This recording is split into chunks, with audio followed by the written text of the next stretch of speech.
Welcome to the Dark Side, bienvenue dans Locron, votre chaîne consacrée exclusivement à l'univers Star Wars. Alors aujourd'hui dans Locron, nous allons parler de Dark Bane et de la règle des deux, un épisode extrêmement spécial vu qu'il a été réalisé avec l'instant Star Wars. Suite à la bataille de Ruusan et à la défaite de la confrérie des ténèbres, Dark Bane va découvrir sur le corps de Cordis les coordonnées qui l'amèneront au tombeau de Freedon Nad. Poussé par sa soif de pouvoir, une soif absolument incommensurable, Dark Bane prend le chemin de Xun afin de découvrir les secrets des sites de jadis. Néanmoins, le voyage vers Xun s'avère être un véritable cauchemar pour Dark Bane. En effet, à ce moment-là de sa vie, Dark Bane est en permanence confronté au spectre de Cordis qui lui reproche la destruction de la confrérie des ténèbres.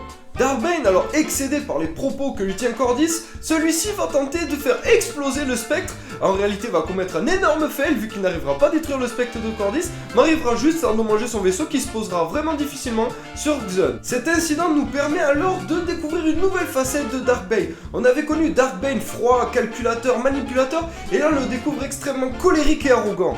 Grièvement blessé après le crash de son vaisseau, Dark Bane va néanmoins prendre le chemin vers le temple de Freedon Nad.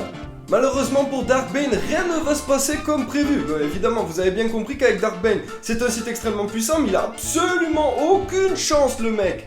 Durant tout le trajet, il va se faire hanter par le spectre de Cordis et rejoint par Khan, parce qu'à deux c'est plus rigolo. Dark Bane, bien que grièvement blessé, poursuivi par deux spectres, arrivera à rentrer dans le temple de Nad et il découvrira rapidement un holocron. Il y découvrira également des insectes en apparence indestructibles, les orbalisques. Très vite, les orbalisques vont fusionner avec le corps du site et Dark Bane va être dans un premier temps pris d'effroi en voyant ces bestioles lui rentrer dans le corps. Ensuite, il va s'apercevoir qu'elles lui permettent de s'auto-régénérer et qu'elles vont intensifier son lien avec le côté obscur de la force. Dark Bane, qui a entre-temps appris avec l'holocron de Nad les avantages et les inconvénients des orbalisques, sort alors de son temple. C'est un site nouveau et beaucoup plus puissant qui sort du temple de Freedon Nad. La preuve, celui-ci va réussir à éliminer les spectres des sites morts sur Ruusan avec une extrême facilité. Après avoir maîtrisé un Drexl, une bête aussi féroce que puissante, Dark Bane prend alors la direction de Oderon où l'attend son apprenti Zana. Dark Bane et Zana de nouveau réunis, les deux sites vont prendre la direction d'Ambria. Le nouvel ordre de Dark Bane repose sur deux principaux points, la discrétion et la duplicité. C'est pour ces raisons-là que Dark Bane va choisir de s'installer dans un premier temps sur Ambria, dans un camp sans aucune prétention. Grâce aux richesses dérobées à la confrérie des ténèbres, Dark Bane va mettre en place un gigantesque réseau d'espionnage d'ordre galactique. Ce réseau sera la clé des futures machinations Sith. Sur Ambria, Dark Bane va alors former Zana, mais va également poursuivre sa quête de puissance. Une quête de puissance qui va démontrer dès le début les limites du site. En effet, au bout de 10 ans, Dark Bane n'est toujours pas parvenu à créer son holocron, et celui-ci finit par penser que les orbalisques sont la raison de son échec. En effet, les orbalisques offrent à Bane un pouvoir quasi illimité, néanmoins le prix à payer est absolument colossal car ils se nourrissent de son énergie vitale. Malheureusement pour Bane, les orbalisques ne sont pas les seuls êtres de la galaxie en vouloir à la vie du site. La preuve, en 990 avant la bataille de Yavin, le site est attaqué par un groupe de 8 assassins. Même si les assassins maîtrisent la force, ils ne font absolument pas le poids face à la puissance de Dark Bane qui s'en défait extrêmement facilement. Fou de colère, il va ensuite s'en prendre à Zana qui l'accuse d'avoir fomenté ce complot. Pour éviter la mort, son apprenti va alors lui révéler que sa méthode de fabrication d'holocron n'est pas complète. Zana va alors révéler à son maître que toutes les réponses à ses questions se trouvent sur Titon, dans la forteresse de Belia Darzu. Dark Bane prend alors la direction de Titon et va envoyer Zana sur Coruscant. Celle-ci a pour mission d'infiltrer le temple Jedi et de trouver une solution pour retirer les orbalisques. Dark Bane arrive alors sur Titon, planète du noyau profond et berceau de l'ordre Jedi. Là-bas, il y trouvera l'holocron de Belia Darzu, un holocron largement mérité après avoir affronté les hordes mort-vivantes des Technobeasts.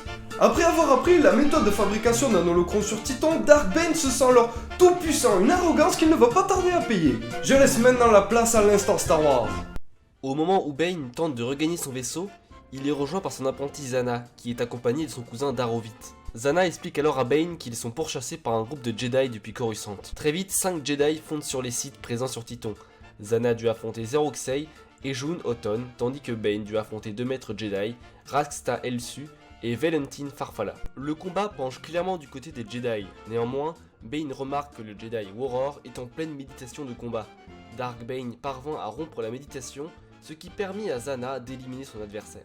Bane et Zana parviennent facilement à vaincre les Jedi. Cependant, au moment où Bane lance des éclairs de force, un bouclier de force l'enveloppe. Le bouclier renvoyant alors les éclairs, Bane est grièvement blessé, et Zana doit le ramener sur Ambria pour être soigné par Caleb. Arrivé sur Ambria, Caleb refuse une fois de plus de soigner le site. Zana, sans aucun moyen de pression sur le guérisseur, envoie un message aux Jedi afin de se rendre. Bane y voit même un acte de faiblesse et demandera même à Zana de la tuer. Dark Bane préfère mourir plutôt que de se rendre aux Jedi, un réel acte d'abnégation envers l'idéologie Sith. Zana prend alors conscience de son erreur. Elle tue Caleb et prend le contrôle de l'esprit de son cousin Darovith. Les Jedi arrivent sur Ambria. Darovith, devenu fou et sabre laser à la main, fonce sur le groupe de Jedi qui pensent affronter le véritable maître Sith. La mort de Darovith permet à Bane et Zana de faire croire aux Jedi pendant plus de 10 000 ans que les Sith ont disparu.